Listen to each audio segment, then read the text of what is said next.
Pleasant good afternoon to everyone, and thank you to the organizers of the 21st Thomasian Endocrine Progress Incorporated Tepi Annual Scientific Endocrine Update. We're joining all of you today via Zoom. I hope that we will be seeing each other soon face to face. This afternoon, I'm going to talk to you about another interesting topic. It's called Glycemic Indices for Diabetes, conventional to novel diagnostic test for diabetes. So I hope you stay and listen to this lecture. So let me begin by showing you my disclosure slide. And of course, I'm going to try to explain things by starting off with this slide that tells us that all throughout the day, during our waking hours, we actually spend this in the postprandial state or post-absorptive state. When we eat, we spend around 4 to 6 hours digesting what we eat. And this is the initial part of the post-absorptive state that extends after we digest the food.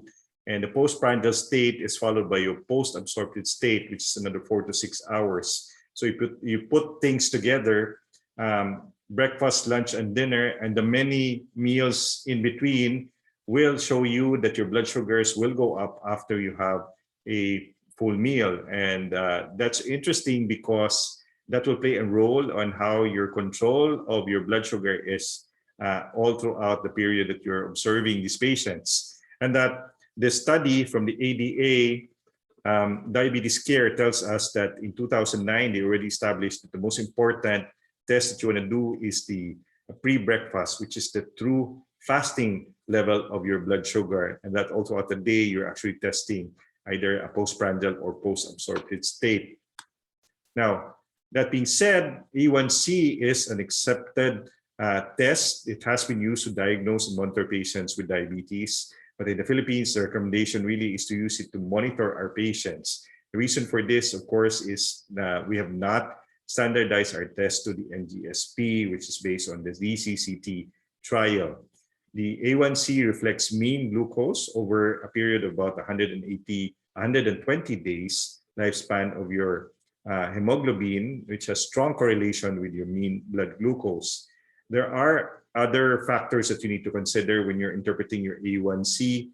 Race or ethnic differences may play a role. Of course, the status of your red cell, including turnover, is also very important. And variants in your hemoglobin may play a role, as well as the presence of chronic kidney disease. And these are potential limitations of your A1C.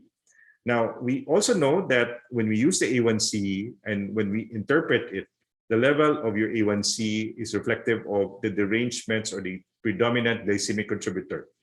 From 6.5 to 7.5, you know that the main contributor is a postprandial glucose. More than 7.5, you now have the component of a basal hyperglycemia existing. And in the initial stage of diabetes, in the first 4 years, you do have an elevation in your A1C to 6.5 to 6.9, reflecting loss of postprandial control. And later on, at about 8 years, your A1C goes up to 7 to 7.9% with deterioration both of the pre and post-breakfast levels of your blood sugar. As you go on, and later stages of diabetes will manifest with elevations in A1C, usually more than 8, and the mean diabetes duration will be about more than 10 years. You now have a multitude of derangements that cover pre, postprandial blood sugar, as well as basal components of derangements in your glycemic status. And that these are really just reflections of how bad your diabetes is and how progressive this disease is if you left this untreated. These limitations can be summarized as follows. The levels that you have in your A1C does not reflect excursions as well as the fluctuations in your blood sugar. You won't be able to detect hypoglycemia as well as the hyperglycemia episodes, including the magnitude, frequency, intraday, interday differences and variations. And of course, the factors that we talked about earlier, anemia, hemoglobinopathies, iron deficiency, and pregnancy. And therefore, much criticism has been said about your A1C being a test that has really been embraced by a lot of the experts as far as diabetes is concerned. So the biggest question is, is it time to look for another test for us to consider? And we look at this picture and try to reflect on the way that we are monitoring our patients. We see that when we get our blood sugar, you pretty much just get fragments in time. So you see, you get your blood sugar early in the morning and you see that there's a dip there in the blood sugar, and then you get it pre-meals. And essentially, these are parts that your blood sugars are stable. You're not picking up the fluctuations or elevations in the blood sugar post-meals. And that the dips here are also not detected because you're only getting certain periods that are being covered by your blood glucose monitoring. In contrast, the continuous glucose monitoring may be promising in the sense that it captures a lot of the data that you need to analyze the blood sugar status of your patients. And we'll talk about that a little bit later. This is your A1C. You have different patients here, 3 different patients with different glycemic profiles, essentially having the same A1C.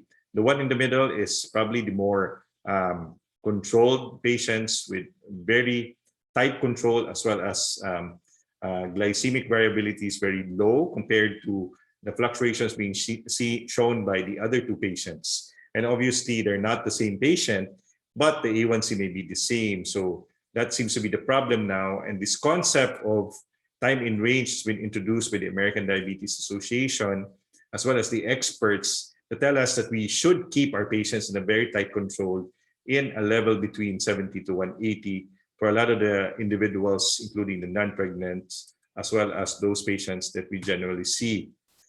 Our way of diagnosing diabetes centers mainly on A1C, fasting plasma glucose, OGTT, as well as your random blood sugar. The monitoring of diabetes also centers on your CBG or BGM or SMBG, or self-monitoring of blood glucose. We look at the pre-meals as well as the 1 to 2 hours post-meal levels, and we tell our patients whether or not they're doing okay or they should be working overtime with their diet control, exercise, or we make adjustments with our medications. Today, we're going to talk about alternatives, and we're going to talk about some other tests that we can use to follow our patients and try to explain to them really what's going on. So there are 3 tests: fructosamine, glycated albumin, and 1,5-anhydroglucitol. So these are significant tests. They've been available for quite some time now, but not generally available in all of the countries. The test normal range is shown as follows. The glycated albumin follows a similar profile as your glycated hemoglobin, but the level for glycated albumin is about 16 to 22. Both fructosamine and glycated albumin are markers of intermediate glucose control, and therefore there's some parallelism with both of these tests, and I'll explain the relationship later. 1,5-anhydroglucitol is also a very important test, which has the opposite effect with your glucose. As your glucose goes up, your 1,5-AG will go down. And we'll talk about that a little bit later also. All of these tests will not need fasting. You can use serum or plasma. Each of them will have some advantage over the other, and also some limitations that we will cover in the later slides. So let's begin by trying to understand really what's going on. You have serum glycated proteins. These are the proteins that are available in your bloodstream. In the presence of glucose, your glucose will glycate these proteins. And that's why in the case of erythrocytes, you have glycosylated hemoglobin. In the case of albumin, you have glycated albumin, IgG with glycated Ig. And of course, all the other proteins will also become glycated in the presence of very high blood sugar. Now, collectively, they are known as glycated serum proteins or fructosamine. So the subset included in fructosamine actually covers a wider range of proteins that are glycated. So these are very important topics and concepts that you need to keep in mind as we move forward with our lecture. Now, a lot of these tests did show very promising results as far as screening of diabetes and impaired fasting glucose are concerned. But Selvin et al. Did show us information about the predictive ability of these tests, in particular, your glucosamine, your glycated albumin and fructosamine, in identification of diabetic complications. The odds ratio was 3.8 to 9.3 for glycated albumin, and for fructosamine, odds ratio of 5.6 to 6.3 for diabetic complications. All the other tests seem to point that these tests can be useful for the screening of diabetes. Now, fructosamine, as I mentioned, is the bigger, broader test that you can use to look into glycated proteins. It's formed by a non-enzymatic glycation of protein amino groups. The albumin, of course, is the most significant one because it's the dominant protein. There's strong positive correlation with your A1C, but the turnover is quite faster, 2 to 3 weeks compared to your glycosylated hemoglobin, which is about 120 days or 3 to 4 months. There's no consensus as far as targets are concerned, and the ranges still need to be identified, and that seems to be a limitation for the use of fructosamine. The range that they have identified that's close to your A1C of 7 is about 266 to 312 millimoles per liter. And that's the value that you want to keep your patient on. Moving forward, we talk about glycated albumin, which is a potential biomarker in diabetes. It is also a very important test that reflects short-term glycemia or intermediate glycemia of 2 to 3 weeks. This is more specific than your fructosamine. Okay, so it does not get affected by hemolytic process or hemolytic anemia, or even in pregnant patients as well. In patients on hemodialysis, you can use this test to find out whether or not the blood sugars are controlled. Now, we've also seen studies that have associated this with chronic complications with diabetes as it mimics closely your A1C. You can use this test as an alternative to your A1C, especially if you're considering some derangements or some problem with the hemoglobin status of your patients. Now, if you look at the profile here, you'll see that 120 days, this is A1C. Your glycated albumin covers around 60 days. The first 15 days determines about 50% of the status of your glycated albumin. Your A1C the first 30 days, and of course the succeeding days will cover pretty much what the number is in terms of average for coverage for your blood sugar levels. Now, for glycated albumin, this was closely associated in some of the studies that looked into the possibility of retinopathy as well as nephropathy, and this actually occurs about 6.5 years. We do know that we can use your glycated albumin as a predictor for microvascular complications, both for type 1 and type 2, as shown here in several of the studies that are summarized. But in the presence of derangements in your albumin levels, this can play a significant interference in your results. So that's why it's very important that your albumin levels are within range. Now, I talked about the possibility of using glycated albumin in the diagnosis as well as screening for new diabetes. There's data on this, but at the moment, there are no conclusive data for us to recommend the use of glycated albumin. You can use this to diagnose and screen diabetic patients, especially those that have some limitations, especially in the background of an A1C that is in a patient with a special population, such as those that are on dialysis and are pregnant with hemoglobin deficiencies. There are pros and cons for glycemic albumin.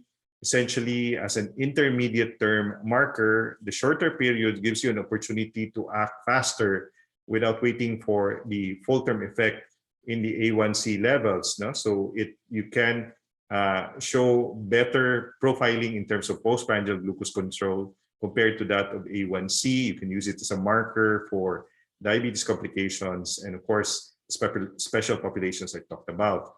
The cons for this test include conditions with albumin catabolism will have an effect overall on the results of these tests. And of course, some conditions, including hypertriglyceridemia, hyperuricemia, NAFLD, and of course in smokers, will have some false positive effect with the use of your glycated albumin. Now, your liver is a main organ that will play a significant role, and therefore, any derangements at all will affect the results of your glycated albumin, including that of hypothyroidism. Let's move forward with 1,5-anhydroglucitol, or marketed as glycomark. So your 1,5-AG is something that you actually eat, and when it gets to your body in a way balances the level of your 1,5-AG by effectively reabsorbing majority of what you spill out with regard to your urine. The receptor of SGLT4 is actually the receptor that takes and pretty much gets back the 1,5-AG. Now, the problem with this is that among diabetic patients where you have exceeded the threshold because of your very high blood sugar now goes into your kidneys, and the blood sugar now becomes a competitive inhibitor of your 1,5-AG. So effectively, the reabsorption of 1,5-AG will now be inhibited because of the presence of sugar. So your 1,5-AG goes down in the presence of hyperglycemia. So it is an opposite effect with hyperglycemia. So every time your sugar goes up, your 1,5-AG goes down. So there is competitive inhibition with glucose against your 1,5-AG. Now this is important because it will give you an idea of the fluctuations that are being shown in this particular presentation. Now, profiling your A1C as well as your 1,5-AG, you know that 1,5-AG is a shorter glycemic marker, several days to weeks. Correlation with glycemic variability is quite large, but remember that your 1,5-AG has a lot of limitations as well. You won't be able to use it in pregnant women with hypertriglyceridemia, chronic liver disease, and of course, renal impairment. Now, cystic fibrosis is also one of the conditions that will be limited in terms of having an effect on the final results of your 1,5-AG. In contrast to A1C, screening and correlations with complications have not been identified with your 1,5-AG compared to your A1C, which has established already as a very good marker in identifying or diagnosing or following patients with diabetes, as well as identifying complications that may occur in uncontrolled diabetics. You see here a comparison of the three glycemic markers. You have A1C, which is considered the standard, and you have fructosamine, also represented by your glycated albumin, and then you have the 1,5-anhydroglucitol. And looking at the profile, there is a direct relationship with your blood sugar levels with your hemoglobin A1C and your fructosamine, but an inverse relationship with your 1,5-anhydroglucitol. The reflection of the blood sugar is quite longer period in your A1C. In your fructosamine, it's about 2 to 3 weeks. And for your 1,5-AG, about 1 to 2 days. The variance in hyperglycemia is quite different with A1C and fructosamine. It's small and larger in your 1,5-AG, and you can detect a modest hyperglycemia with your 1,5-AG compared to the other tests that's shown here. Interferences will vary, but essentially each of these tests will have a different profile, and you will have to know or understand the limitations of these tests. Now, your 1,5-AG is a short-term glucose marker and a treatment response indicator. You cannot be able to identify it purely by itself. You have to take into consideration other tests. And therefore, the biggest shortcoming of your 1,5-AG is that you won't be able to use the 1,5-AG as a reference point for diabetes complications, because really it pretty much just covers a very short period of glycemia, and therefore you cannot draw conclusions from these results.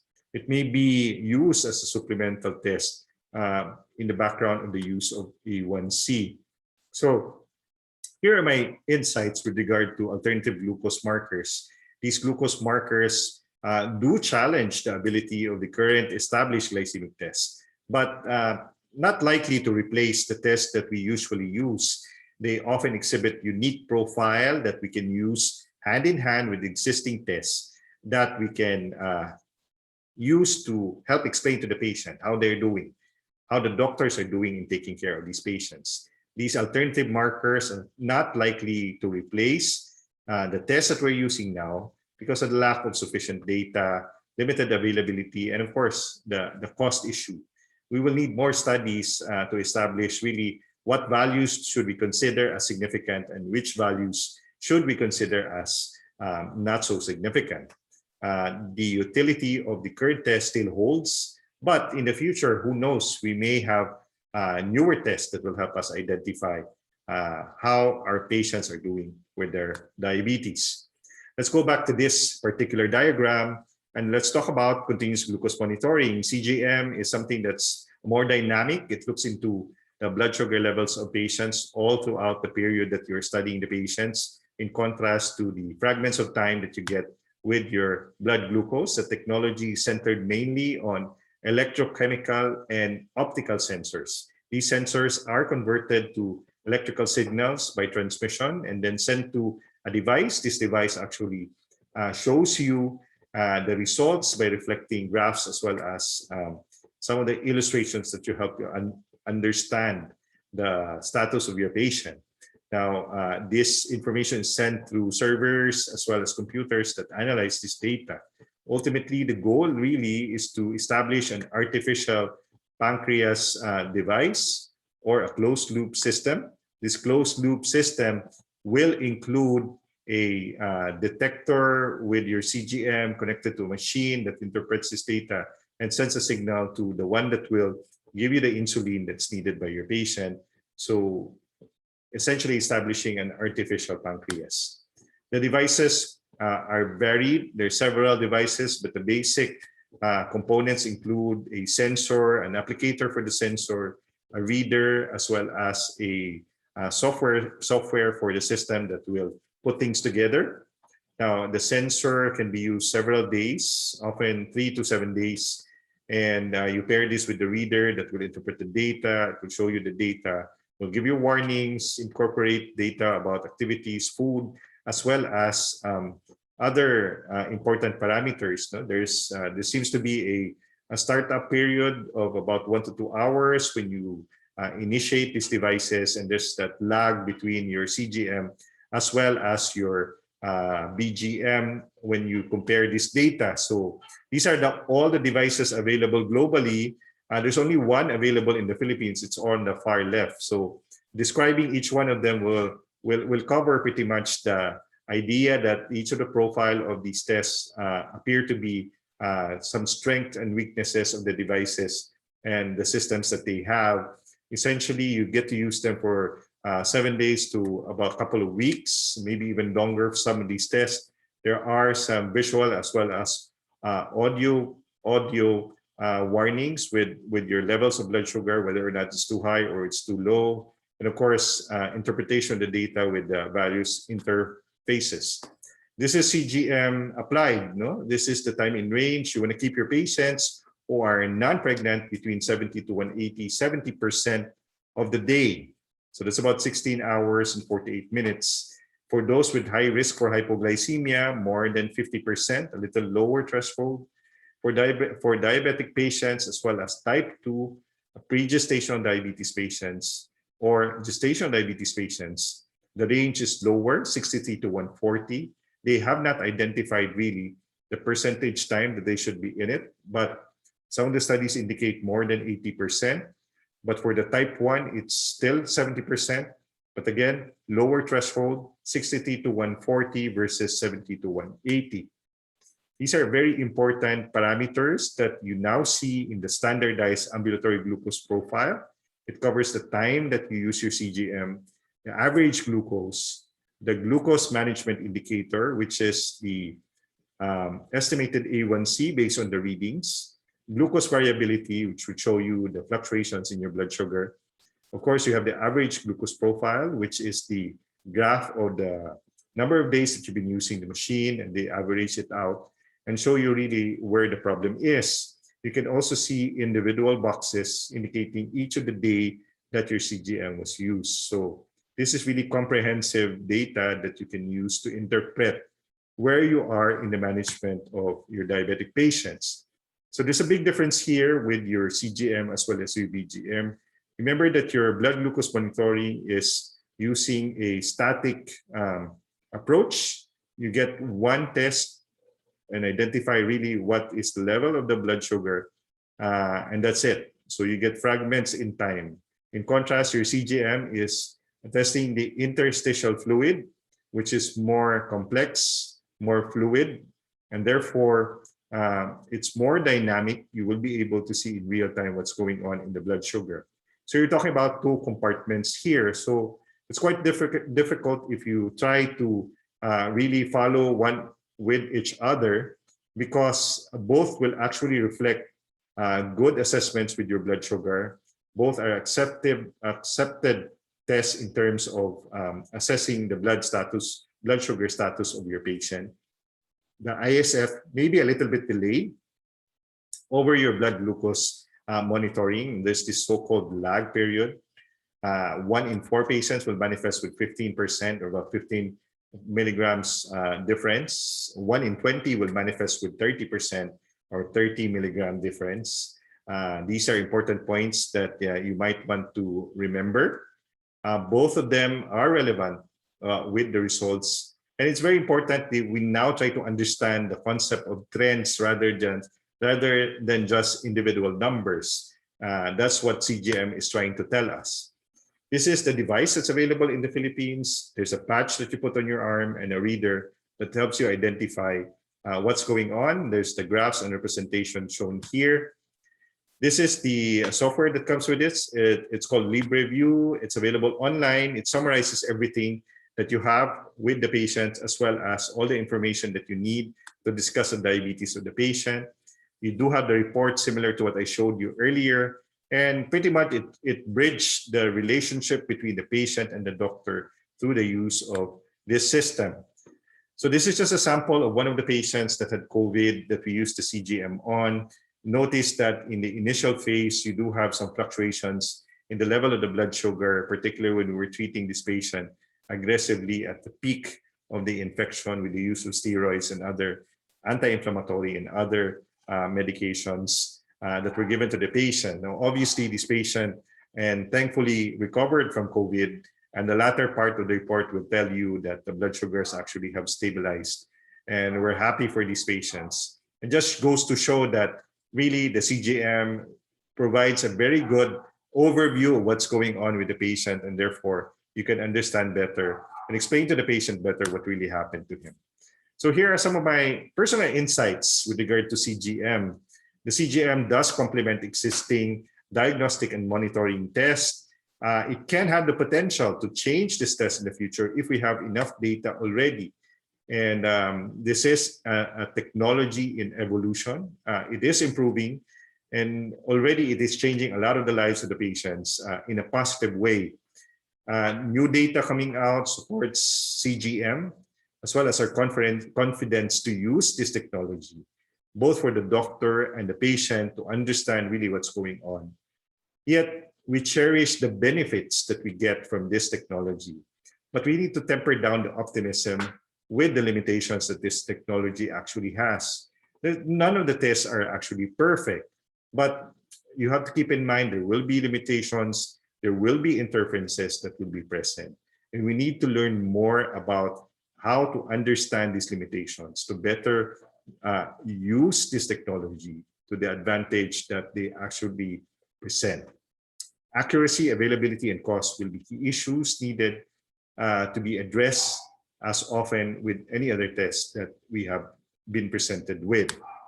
The next part will be to put things together. So this is diagnosis and monitoring of diabetes. The diagnosis of diabetes still will remain with your 4 parameters: A1C, fasting plasma glucose, OGTT, RBS. Monitoring of blood glucose will be that of point of care with pre-meals and post-meals. You do have tests that will now follow short-term periods with your 1.5 AG, as well as intermediate period of 2 to 3 weeks with your fructosamine, as well as glycated albumin. Longer periods, 3 months with glycosylated hemoglobin. Your continuous glucose monitoring will fall in a wider spectrum with point of care as well as intermediate period, because it does extend up to 2 weeks and sometimes even more in other tests. Now, with that, this is a comprehensive assessment of what's available for us and what we can consider in monitoring our patients. Let's move on to the second half or second part of this lecture, which covers diabetes antibodies. We know that antibodies are very important in the pathology of type 1 diabetic patients. Really, genetic susceptibility is the key word that you want to keep in mind for type 1 diabetic patients. The autoimmunity stems from the fact that you do have antibodies that play a significant role in the development of clinical disease in most of these patients, since only a very small number of patients go into remission. That being said, these are the tests that you can use, the prevalence of diabetes-specific antibodies. Particularly among children, you have the IA2 antibodies or the insulin autoantibodies. And for adults, you have the GAD65, you have the ICA or cytoplasmic islet cell antibodies. So these are antibodies that you need to consider in the evaluation of these patients. Really, the complexity of diabetes and diagnosing diabetic patients have become a little bit more confusing with the entry of your LADA or your latent autoimmune diabetes in adults. Now, essentially, when you profile these patients, the younger patients are still considered the type 1 diabetic patients with very low C-peptide, with positivity on the autoimmune antibodies, rapidly decreasing insulin levels, and practically needing insulin at the onset. The profile of both type 2 diabetic patients and LADA patients occurs in older population, but the C-peptide is still high with type 2 diabetic patients, lower C-peptide with LADA. Positivity may be true for LADA patients, but not for type 2 diabetic patients. So the type 2 diabetic patients goes through a phase of hyperinsulinism before it actually has lower levels of your insulin. When you deplete your insulin stores as well as production of insulin goes down in type 2 diabetic patients. This is also seen in LADA, but gradually deficient in a sense compared to your type 1, which is rapidly deficient. The type 2 diabetic patients have a progressive development with their derangements, and that insulin will often be required after several years. LADA is more aggressive in terms of requirement of insulin, usually within a period of about 6 months to about a year. So in a nutshell, this is how you profile your diabetic patients, and essentially this ends the second part of this lecture. And this is my last slide for this afternoon. I hope you learned something from this lecture. I do look forward to your questions in the Q&A later.